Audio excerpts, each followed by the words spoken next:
Good morning, and welcome to the Sunshine State. My name is Harry Cardillo, My name is Nate Perdomo. My name is Ethan Coleman. and today we will be presenting you a PSA on the Portuguese Man of War. During today's presentation, we will briefly explain to you what the Man of War is, the dangers that it presents, and the best way to keep yourselves and your children safe while having fun in the sun. According to the National Oceanic and Atmospheric Association, while the Man of War may resemble a large, vibrant blue jellyfish, the creature is actually classified as a siphonophore, though it does present many of the same dangers. The Portuguese Man of War is made up of millions of genetically identical microscopic organisms called zooids, which specialize in a number of survival functions, ranging from hunting to reproduction. Resembling an opalescent balloon with boundless blue tentacles reaching up to 100 feet in length, the Portuguese Man of War travels in large groups of 1,000 or more. According to the Florida Museum, they were named for the resemblance to the 18th century Portuguese warship of the same name. However, the closeness of this comparison is up for debate. Using their sail-like gas bubble, they float along on the ocean surface, pushed along by the wind. They are known to inhabit many of the oceans of the world, mainly in tropical and subtropical regions, but are often sighted along the eastern coast of the United States, and commonly wash up on Floridian beaches, where they may pose a danger to unsuspecting beachgoers and their children, who are inclined to investigate the colorful creatures. I'll now pass the mic off to my friend, Nathaniel, who will explain some of the dangers presented by these incredible creatures. Thank you, Harry. So, are these animals dangerous? The National Oceanic and Atmospheric Association notes that the Portuguese Man of War's powerful paralytic venom is capable of killing small animals such as fish or crustaceans. According to AmericanOceans.org, a marine wildlife education and conservation organization, the pain of the Portuguese Man of War's terrible sting usually resides after about 30 minutes. Sting victims may experience symptoms such as fever, muscle pain, nausea, vomiting, and even an allergic reaction.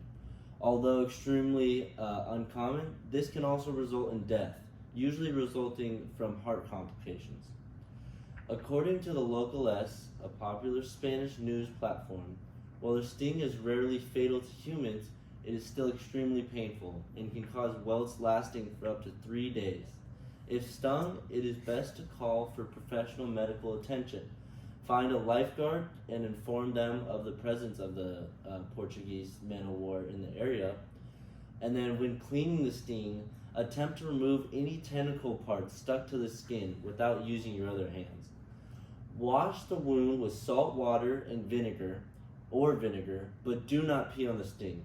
While it is a common myth, Professor Josep Maria Gili from Barcelona's Institute of Marine Science explains that this method may be effective for treating some fish bites.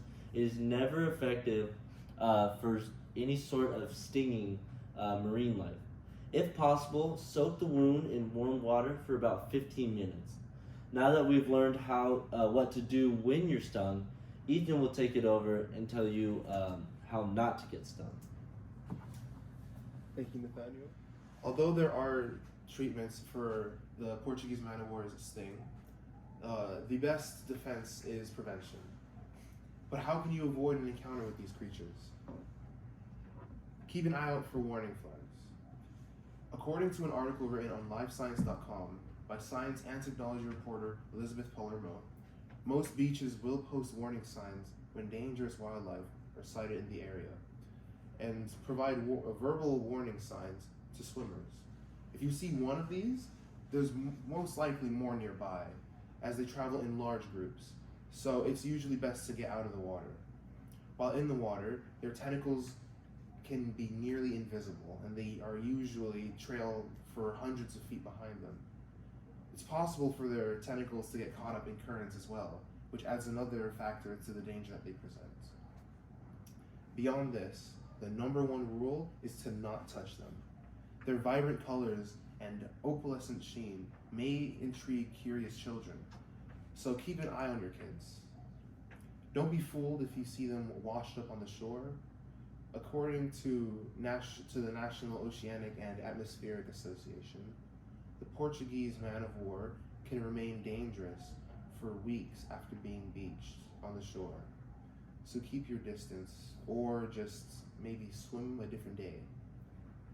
In conclusion, the Portuguese man-of-war is a beautiful marine creature that you might see during your time here in Florida.